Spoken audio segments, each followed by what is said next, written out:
Thank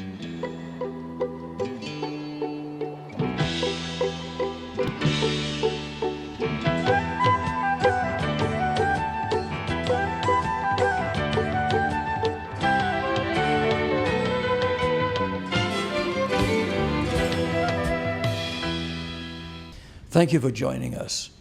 We're witnessing one of the most dangerous and volatile times in the Middle East than ever. State-sponsored Islamic terrorism is on the rise worldwide, and the Middle East has witnessed the endless murders of Christians and Muslims and increasing terrorism against the State of Israel. The Middle East and the entire world would gain so much in peace and cooperation, but instead, the region is being torn apart into chaos and war. Prime Minister Benjamin Netanyahu addressed the United Nations recently, the General Assembly, and he effectively protested the conspicuous absence of any real criticism of the Iranian threats against the State of Israel. Halfway through his speech, Prime Minister Netanyahu paused. He paused for 44 seconds in response to what he describes as the international community's silence. Dietrich Bonhoeffer was a German pastor and an anti-Nazi dissident. He stated the following: "Silence in the face of evil is itself evil. God will not hold us guiltless. Not to speak is to speak. Not to act is to act." The world has a responsibility to prevent future Holocausts, and Prime Minister Netanyahu makes his and other compelling, indisputable points to the General Assembly on October the 1st, 2015, very effectively. You know you need CoQ10 and fish oil for your heart. You also know you need a multivitamin to maintain your health. But what you don't know is that an award-winning CoQ10, fish oil, and multivitamin are all made by Life Extension. Why settle for less than the power of science, the power of life, the power of Life Extension? At Gardens Wellness Center, we provide a full menu of holistic services under one roof. Services to heal the body through chiropractic care, acupuncture, and colon hydrotherapy, and services to heal the mind through hypnotherapy, neurolinguistic programming, and life coaching. We practice functional and Chinese medicine and offer a full herbal pharmacy. Visit us today and take charge of your health. When I was young, it seemed that life was so wonderful, a miracle. Oh, it was beautiful, magical. And then they showed me a world where I could be so dependable. Oh, intellectual, cynical. Find magic again. Sprout by HP. With Intel RealSense technology inside, now you can bend the rules of creativity outside.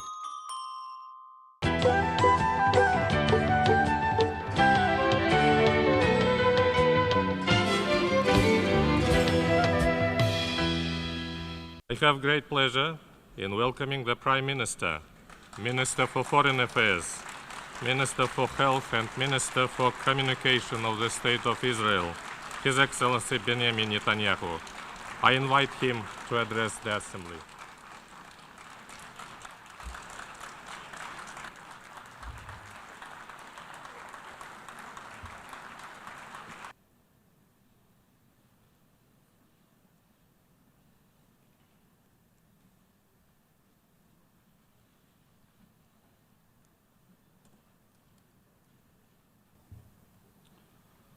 Ladies and gentlemen,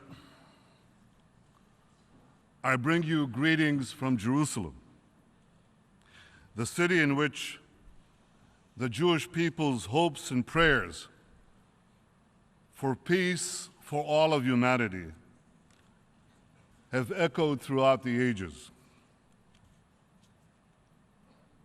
31 years ago, as Israel's ambassador to the United Nations, I stood at this podium for the first time. I spoke that day against a resolution sponsored by Iran to expel Israel from the United Nations. Then as now, the UN was obsessively hostile towards Israel, the one true democracy in the Middle East. Then as now, some sought to deny the one and only Jewish state a place among the nations. I ended that first speech by saying, gentlemen, check your fanaticism at the door. More than 3 decades later, as the Prime Minister of Israel, I'm again privileged to speak from this podium. And for me, that privilege has always come with a moral responsibility to speak the truth. So after 3 days of listening to world leaders praise the nuclear deal with Iran, I begin my speech today by saying, ladies and gentlemen, check your enthusiasm at the door. You see, this deal doesn't make peace more likely. By fueling Iran's aggressions with billions of dollars in sanctions relief, it makes war more likely. Just look at what Iran has done in the last 6 months alone, since the framework agreement was announced in Lausanne.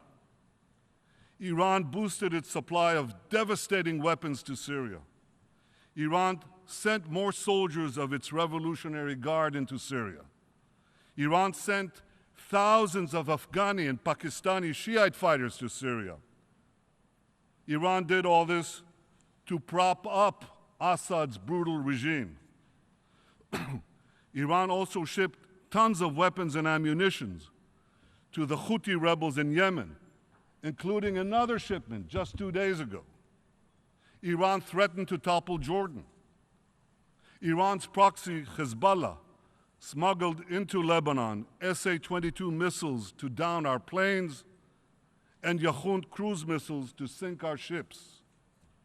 Iran supplied Hezbollah with precision-guided surface-to-surface missiles and attack drones so it can accurately hit any target in Israel.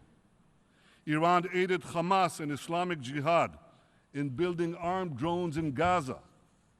Iran also made clear its plans to open 2 new terror fronts against Israel, promising to arm Palestinians in the West Bank and sending its Revolutionary Guard generals to the Golan Heights, from which its operatives recently fired rockets on northern Israel.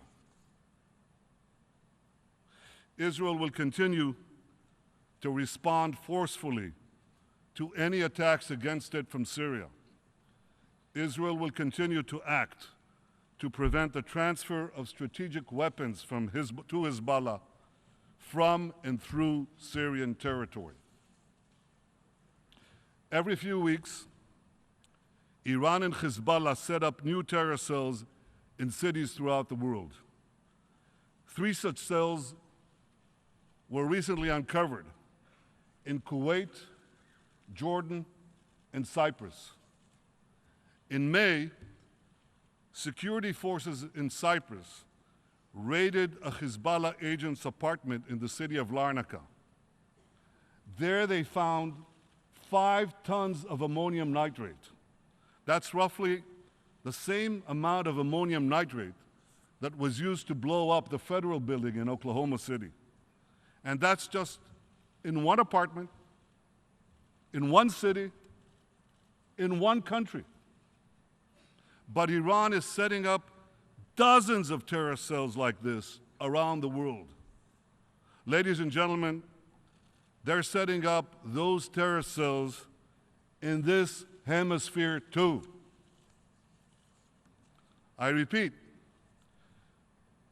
Iran's been doing all of this, everything that I've just described, just in the last 6 months, when it was trying to convince the world to remove the sanctions.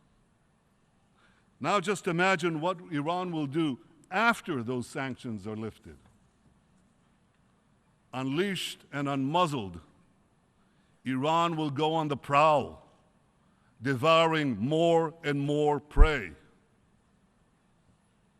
In the wake of the nuclear deal, Iran is spending billions of dollars on weapons and satellites. You think Iran is doing that to advance peace?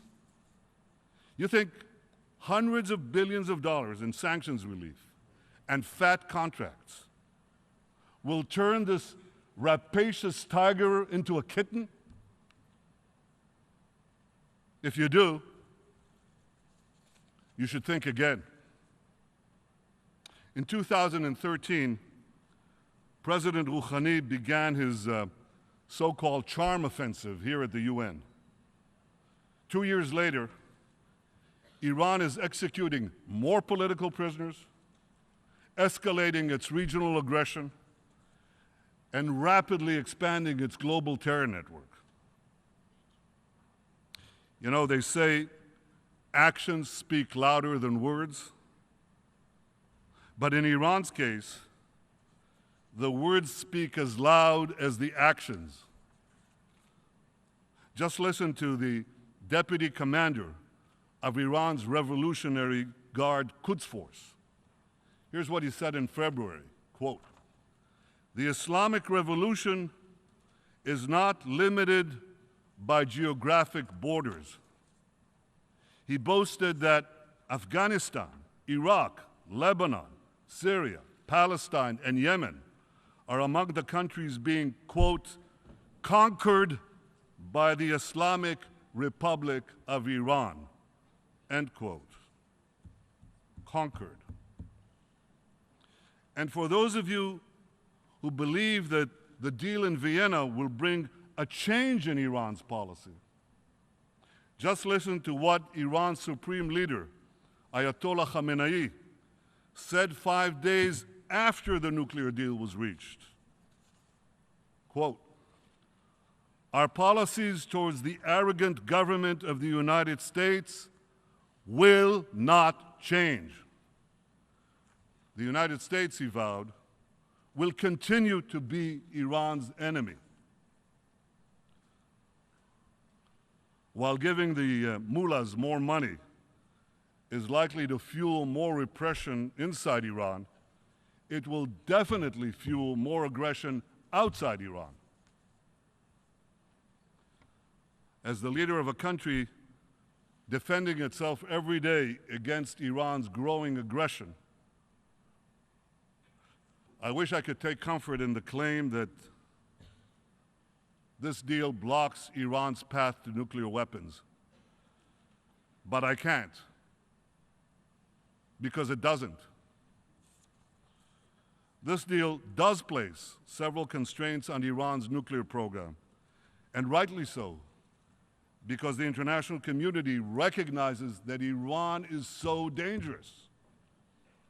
But you see, here's the catch.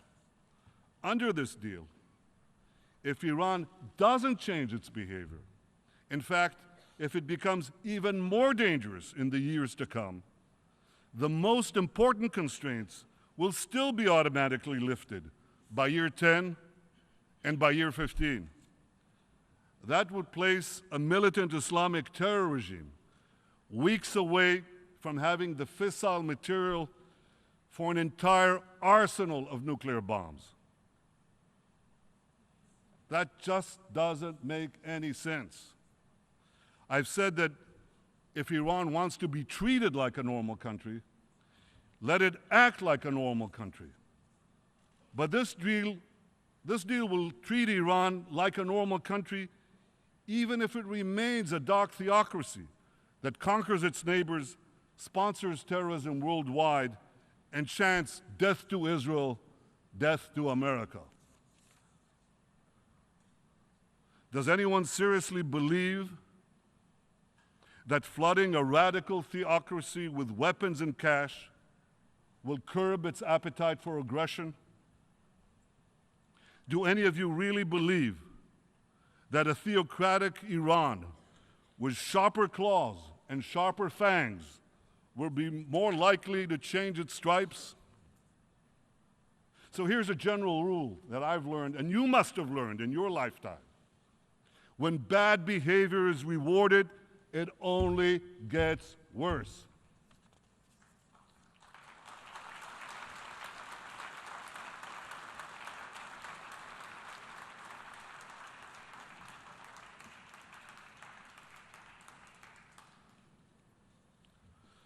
Ladies and gentlemen,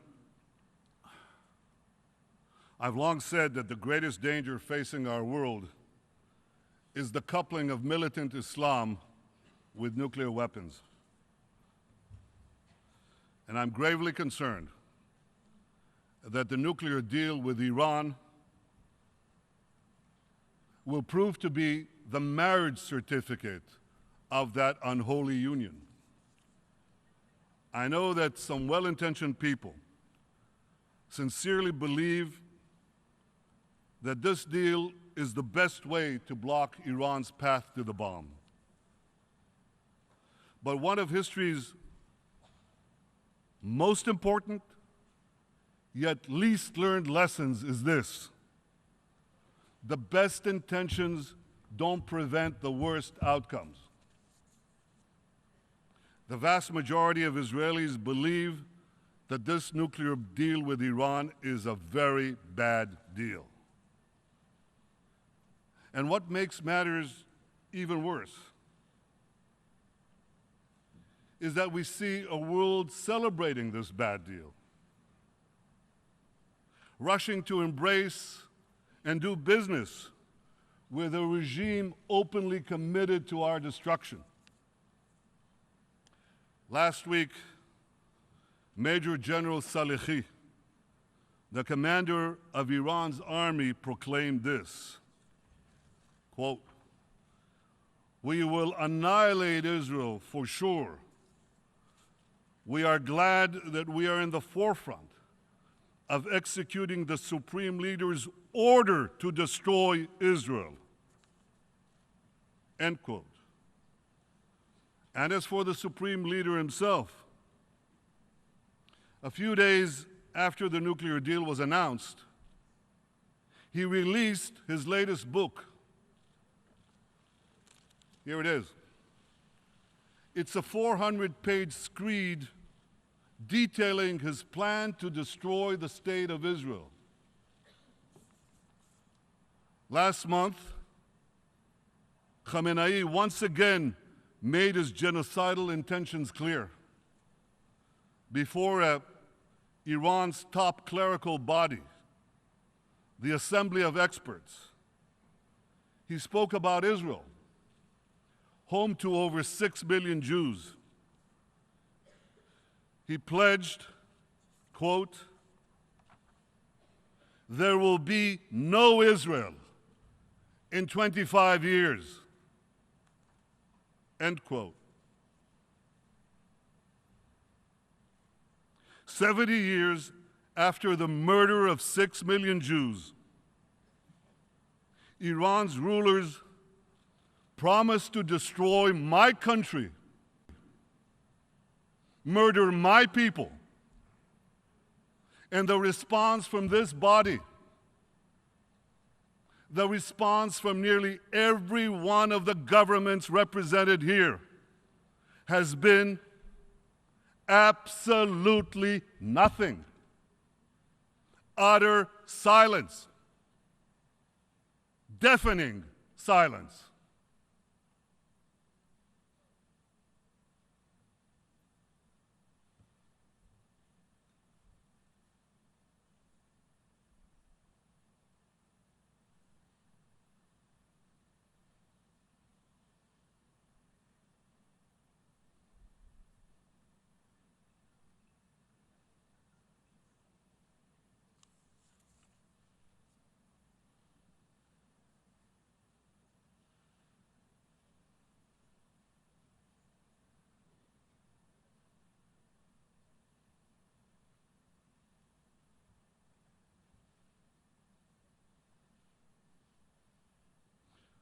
Perhaps you can now understand why Israel is not joining you in celebrating this deal.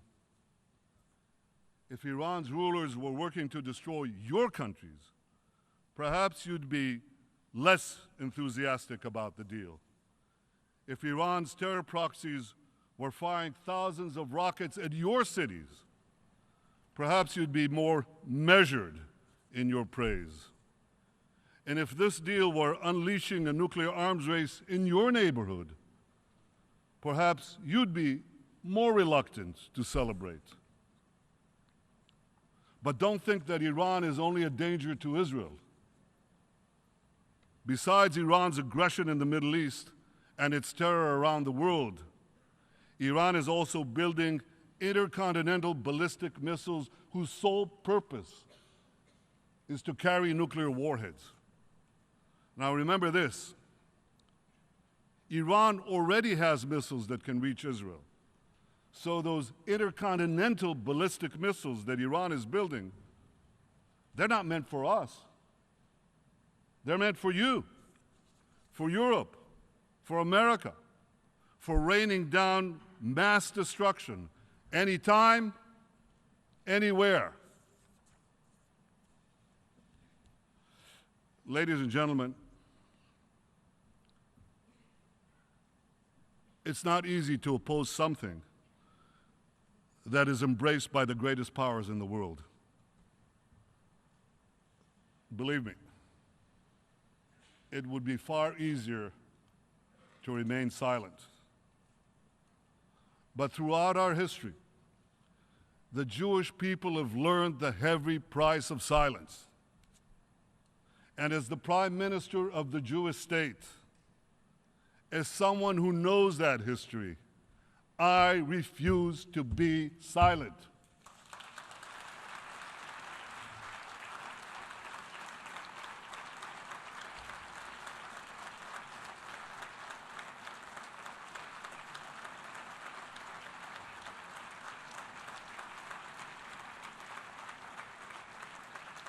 I'll say it again.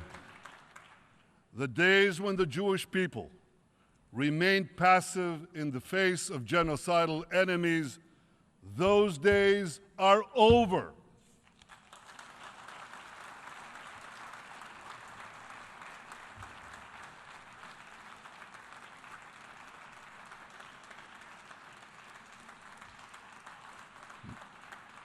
Not being passive means speaking up about those dangers. We have, we are, we will. Not being passive also means defending ourselves against those dangers. We have, we are, and we will.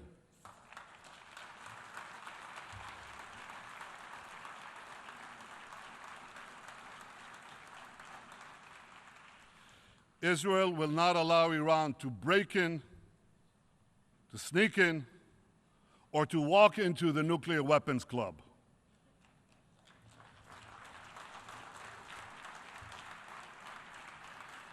I know that preventing Iran from developing nuclear weapons remains the official policy of the international community. But no one should question Israel's determination to defend itself against those who seek our destruction.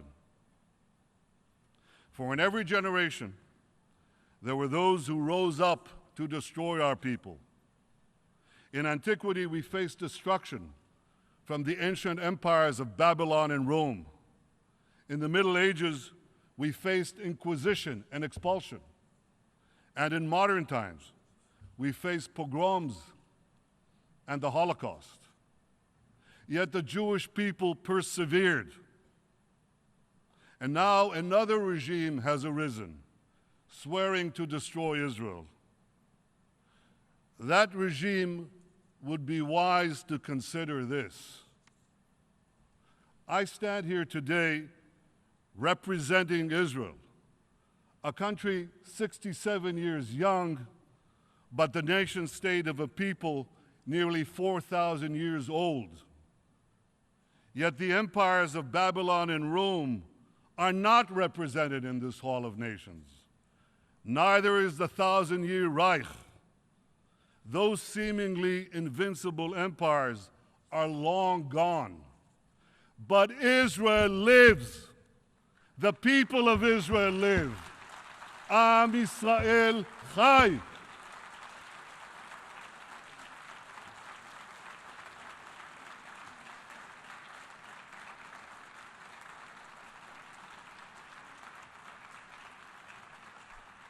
The rebirth of Israel is a testament to the indomitable spirit of my people. For 100 generations, the Jewish people dreamed of returning to the land of Israel.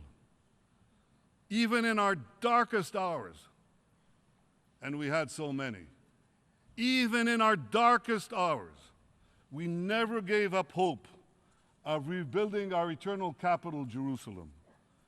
The establishment of Israel made realizing that dream possible. It has enabled us to live as a free people in our ancestral homeland. It's enabled us to embrace Jews who've come from the four corners of the earth to find refuge from persecution. They came from war-torn Europe, from Yemen, Iraq, Morocco, from Ethiopia and the Soviet Union, from 100 other lands. And today, as a rising tide of anti-Semitism once again sweeps across Europe and elsewhere, many Jews come to Israel to join us in building the Jewish future. So here's my message to the rulers of Iran. Your plan to destroy Israel will fail.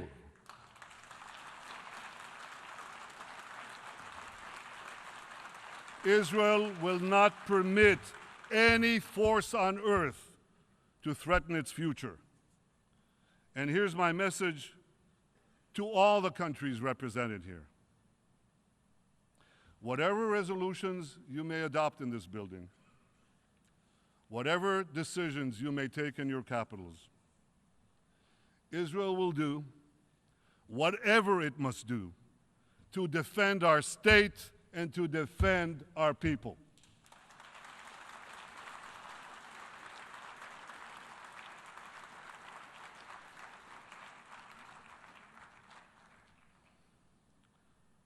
Distinguished delegates, as this deal with Iran moves ahead, I hope you'll enforce it. How can I put this? With a little more rigor than you showed with the 6 Security Council resolutions that Iran has systematically violated and which now have been effectively discarded. Make sure that the inspectors actually inspect. Make sure that the snapback sanctions actually snap back. And make sure that Iran's violations aren't swept under the Persian rug.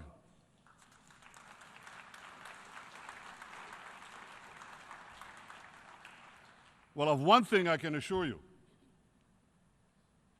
Israel will be watching closely. What the international community now needs to do is clear. First, make Iran comply with all its nuclear obligations. Keep Iran's feet to the fire.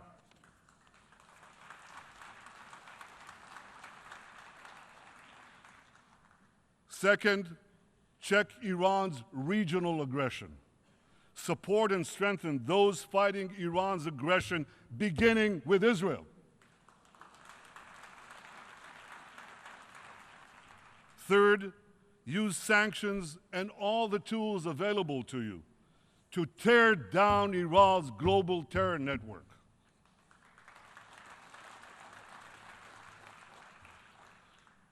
Ladies and gentlemen, Israel is working closely with our Arab peace partners to address our common security challenges from Iran and also the security challenges from ISIS and from others. We're also working with other states in the Middle East, as well as countries in Africa, in Asia, and beyond, Many in our region know that both Iran and ISIS are our common enemies. And when your enemies fight each other, don't strengthen either one, weaken both.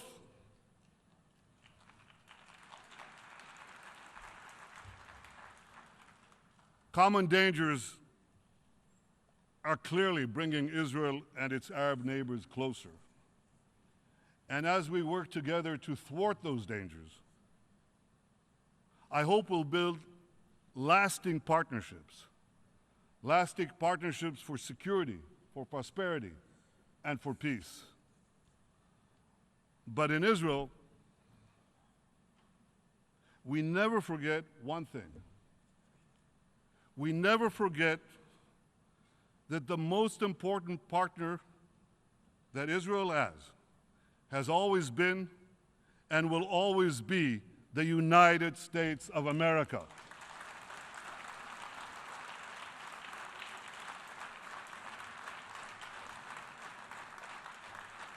The alliance between Israel and the United States is unshakable.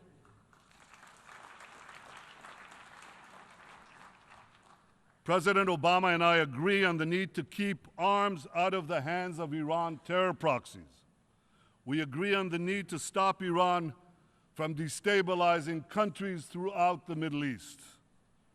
Israel deeply appreciates President Obama's willingness to bolster our security, help Israel maintain its qualitative military edge, and help Israel confront the enormous challenges we face.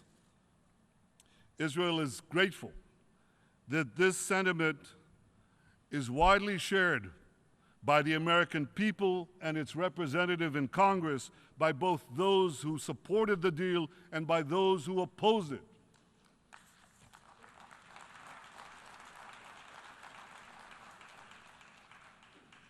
President Obama and I have both said that our differences over the nuclear deal are a disagreement within the family. But we have no disagreement about the need to work together to secure our common future. And what a great future it could be. Israel is uniquely poised to seize the promise of the 21st century. Israel is a world leader in science and technology, in cyber, software, water, agriculture, medicine, biotechnology, and so many other fields that are being revolutionized by Israeli ingenuity and Israeli innovation. Israel is the innovation nation.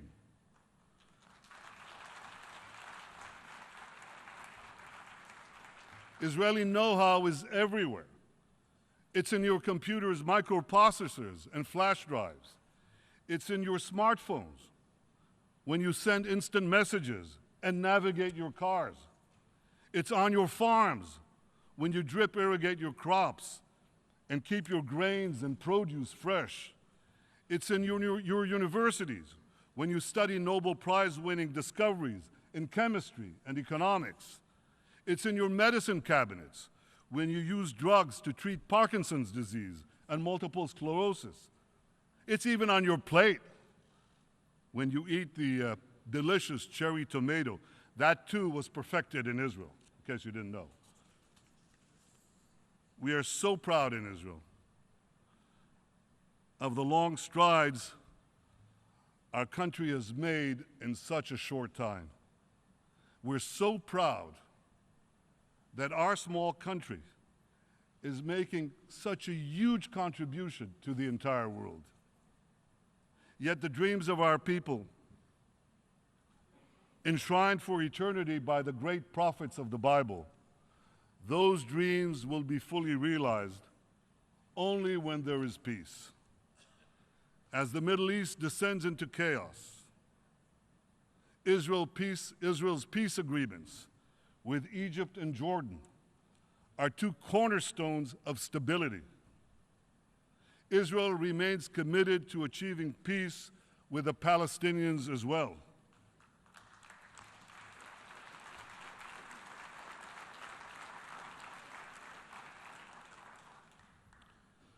Israelis know the price of war. I know the price of war. I was nearly killed in battle. I lost many friends. I lost my beloved brother Yoni. Those who know the price of war can best appreciate what the blessings of peace would mean for ourselves, our children, our grandchildren. I am prepared to immediately resume direct peace negotiations with the Palestinian Authority without any preconditions whatsoever.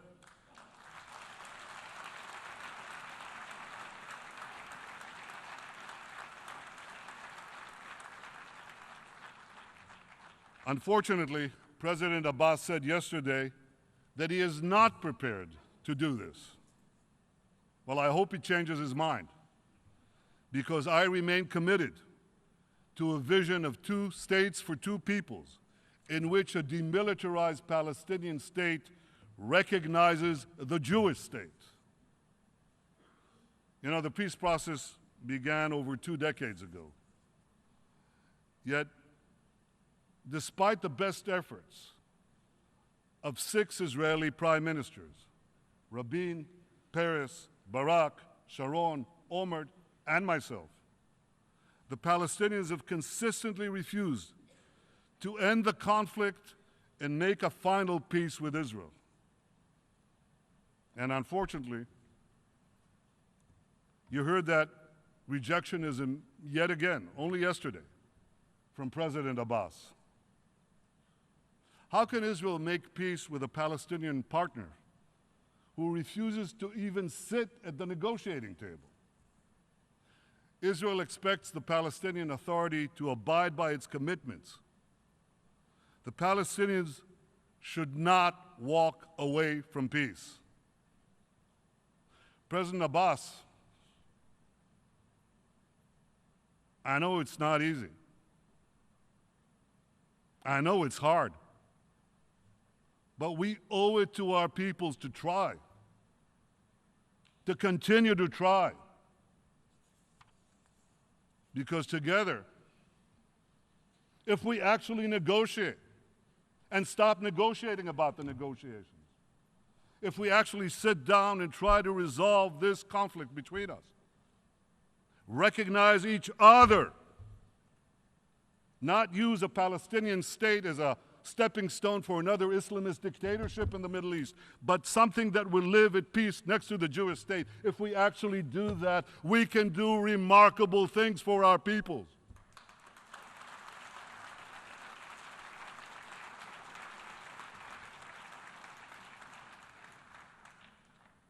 The UN can help advance peace by supporting direct, unconditional negotiations between the parties. The UN won't help peace, certainly won't help advance peace, by trying to impose solutions or by encouraging Palestinian rejectionism. And the UN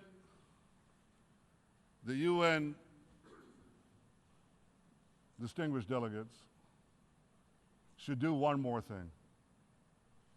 The UN should finally rid itself of the obsessive bashing of Israel. Here's just one absurd example of this obsession. In 4 years of horrific violence in Syria, more than 250,000 people have lost their lives. That's more than 10 times the number of Israelis and Palestinians combined who've lost their lives in a century of conflict between us. Yet last year, this assembly adopted 20 resolutions against Israel and just one resolution about the savage slaughter in Syria. Talk about injustice. talk about disproportionality. 20. Count them. One against Syria. Well, frankly, I'm not surprised. To borrow a line from Yogi Berra, the late, great baseball player and part-time philosopher, when it comes to the annual bashing of Israel at the UN, it's déjà vu all over again.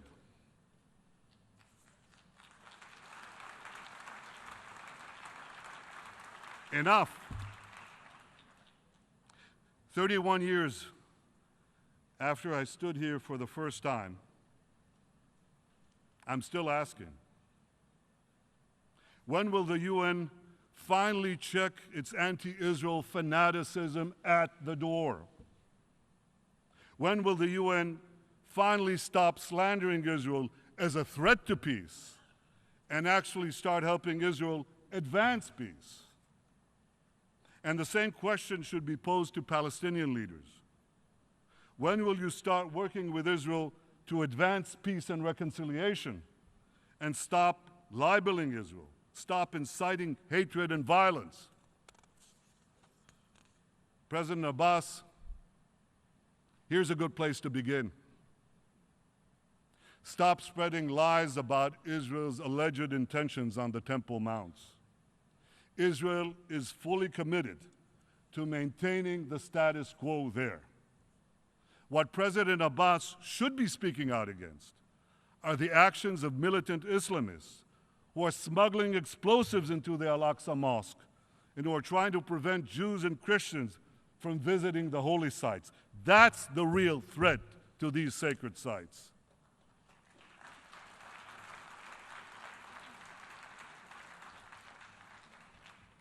A 1,000 years before the birth of Christianity, more than 1,500 years before the birth of Islam, King David made Jerusalem our capital, and King Solomon built the temple on that mount.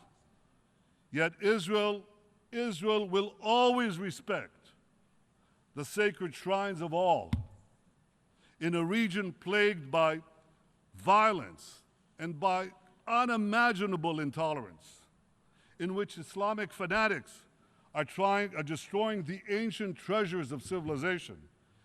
Israel stands out as a towering beacon of enlightenment and tolerance.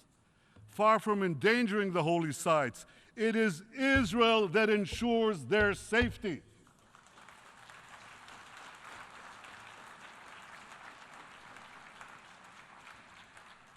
Because unlike the powers who have ruled Jerusalem in the past, Israel respects the holy sites and freedom of worship of all, Jews, Muslims, Christians, everyone. And that, ladies and gentlemen, will never change, because Israel will always stay true to its values. These values are on display each and every day when Israel's feisty parliament vigorously debates every issue under the sun, when Israel's Chief Justice sits in her chair at our fiercely independent Supreme Court, when our Christian community continues to grow and thrive from year to year as Christian communities are decimated elsewhere in the Middle East, when a brilliant young Israeli Muslim student gives her valedictorian address at one of our finest universities, and when Israeli doctors and nurses from the Israeli military treat thousands of wounded from the killing fields of Syria and thousands more in the wake of natural disasters from Haiti to Nepal. This is the true face of Israel. These are the values of Israel. And in the Middle East, these values are under savage assault by militant Islamists who are forcing millions of terrified people to flee to distant shores. 10 miles from ISIS, a few hundred yards from Iran's murderous proxies, Israel stands in the breach, proudly and courageously, defending freedom and progress. Israel is civilization's front line in the battle against barbarism. So here's a novel idea for the United Nations. Instead of continuing the shameful routine of bashing Israel, stand with Israel. Stand with Israel as we check the fanaticism at our door. Stand with Israel as we prevent that fanaticism from reaching your door. Ladies and gentlemen, stand with Israel, because Israel is not just defending itself. More than ever, Israel is defending you.